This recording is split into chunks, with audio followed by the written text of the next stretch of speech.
The slide into crisis in the countries which surround Lake Chad has been slow, painful and largely ignored by the rest of the world.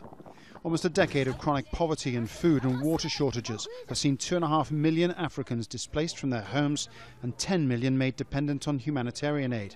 The crisis is compounded by the bomb and gun attacks of the Boko Haram group. For the first time in the world history, we are seeing young girls and young boys being strapped in improvised bombs and using them, Boko Haram using them as instrument of war. This has never happened anywhere before. The level of displacement, the level of gender-based violence that girls, particularly adolescent girls, are going through is unbelievable. Famine in the Lake Chad region was only averted after an emergency donor conference in Norway last year. The latest donor conference in Berlin aimed to push on from that. At the heart of this conference has been the need to look beyond the immediate crises, the ongoing Boko Haram attacks, the ongoing food and water shortages, and to start to contemplate strategies for long-term stability and resilience in the region, and to tackle what's been described here as the crisis of protection.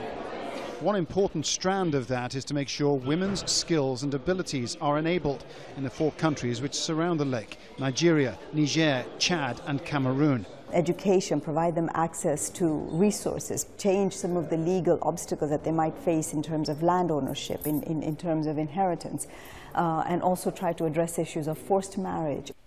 The UN had estimated the funding requirement as $1.56 billion. This conference has raised $2.1 billion, assuming, of course, that the money pledged is donated. I think it's a fair question, and I hope people will keep asking it, because the worst thing to do is to make a pledge and not deliver it. That's worse than not making a pledge in the first place, because you create expectations and you undermine confidence in the system if you then don't deliver. Delivering a solution for Lake Chad is seen as extraordinarily complex, but as the meeting in Berlin shows, the crisis described as the world's most neglected is getting much needed wider attention and pledges of help for millions in need. Paul Brennan, Al Jazeera, Berlin.